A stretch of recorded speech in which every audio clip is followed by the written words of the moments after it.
Hey, welcome. It's Lumpy with Fool's Paradise Fishing, and it's early March up in Kenai, and it's been below zero for weeks, bordering on months.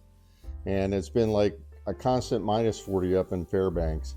But we're up here with the Fun Boss. We're heading over to Anchorage tomorrow. We're going to go watch the ceremonial start of the Iditarod and do some other things for Rondi's on.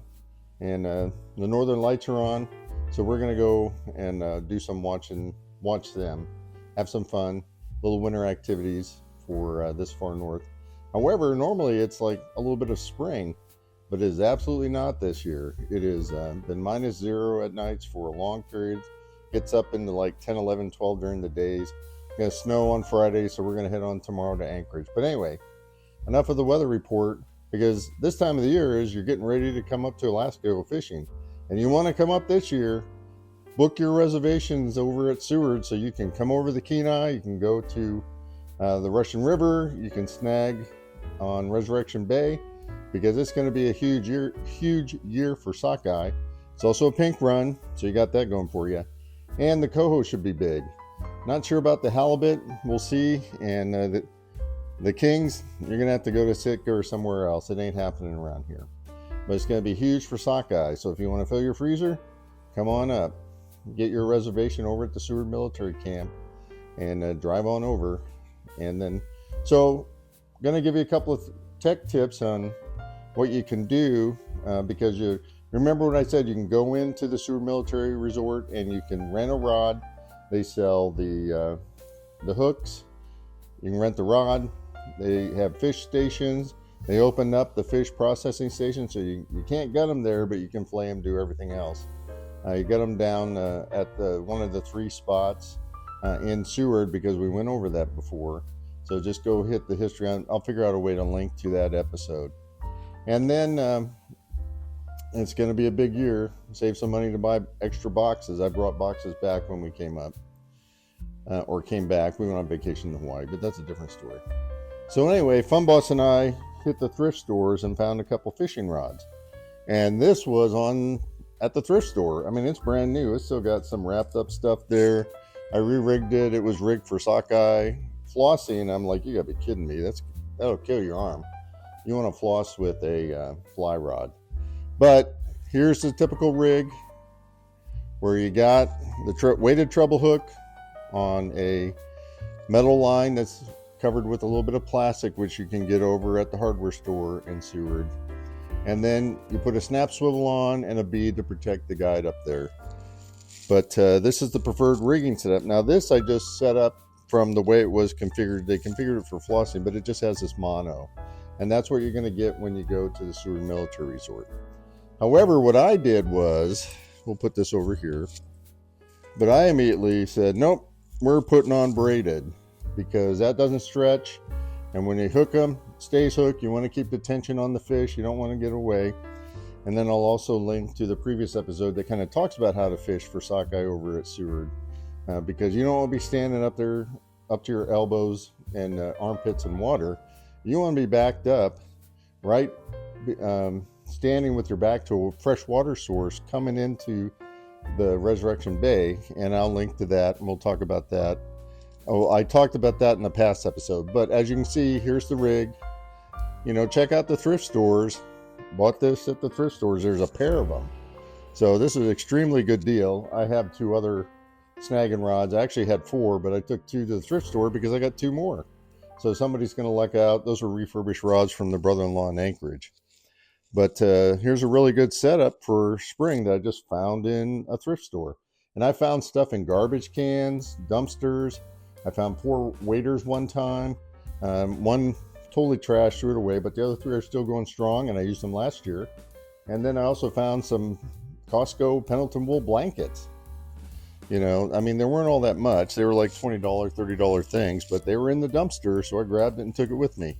So check the thrift stores in Anchorage. There's a big one next to the new Seward Highway, or it's on the old Seward Highway, and it's by off a Diamond off the Costco, but they'll have rods, or you can just go down and rent them.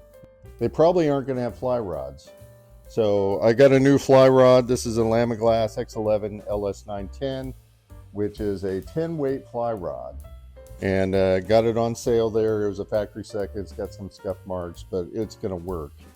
And it's I just got a 10 weight reel off of Amazon because they've been working good, so I'm going to keep trying them until they break and don't work. The three that I used last year that I put on the cheapo Bi-Mart rods that I got for 28 bucks, a little flimsy, but they're holding up strong. Caught a bunch of fish last year. They were the guest rods, but this is going to be the go-to one because as you saw last year, I lost two of my Kenai red rods that I got at Sold Out in the Hardware with my Redington Behemoth reel, so that was like a $150 rod.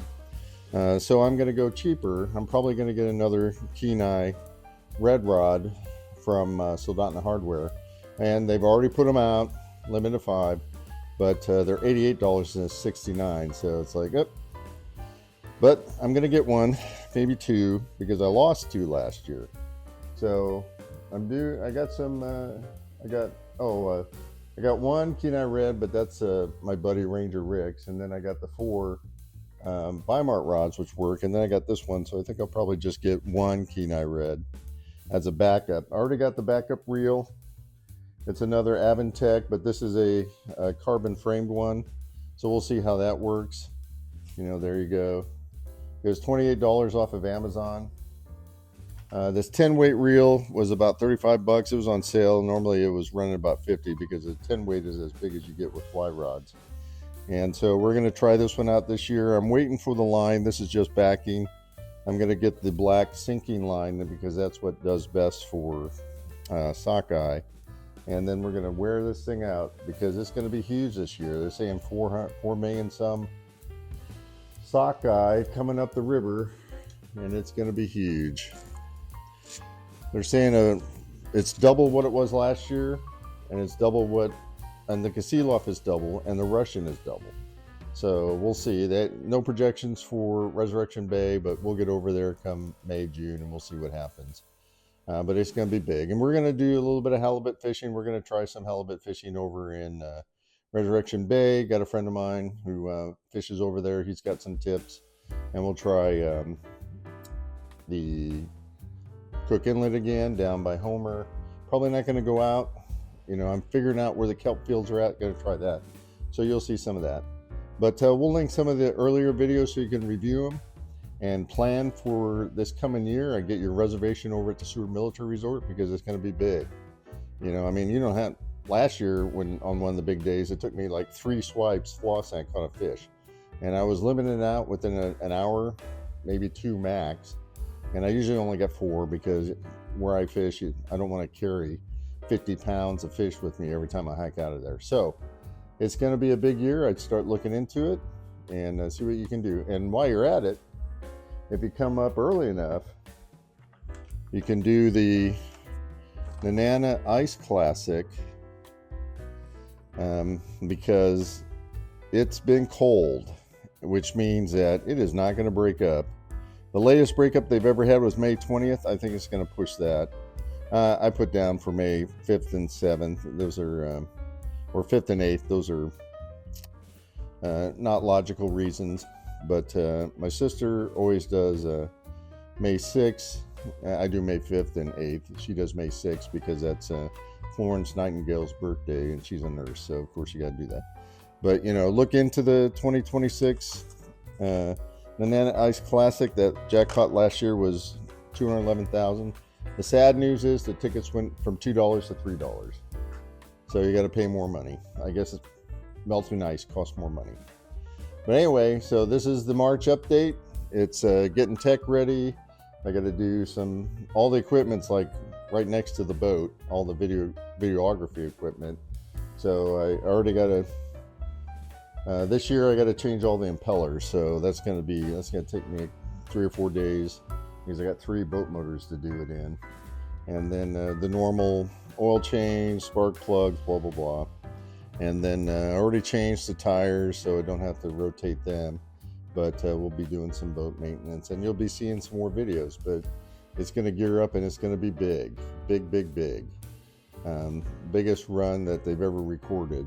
This is the post-COVID run, the 2021 run. So I'm not sure why they think it's going to be big, but it's going to be big. That's what the folks are thinking of. The Alaska Department of Fish and Game and the wildlife biologist. So we'll see what happens.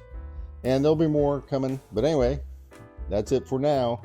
We're heading up to Anchorage, going to watch the ceremonial start of the Iditarod. They're having it in Anchorage this year. They had to hold it somewhere else last year. It's too warm, too wet, not enough snow, blah, blah, blah. But there's plenty this year. So they'll do the ceremonial start, kick it off, start racing from Willow. And of the oddest things, when we rode the taxi from the airport to the cabin, the guy who drove us is a grandson of the 1984 winner. It's Alaska. You never know who you're going to meet. And on that note, it's Lumpy with Fool's Paradise Fishing. And remember, they call it fishing and not catching for a reason. See you on the river.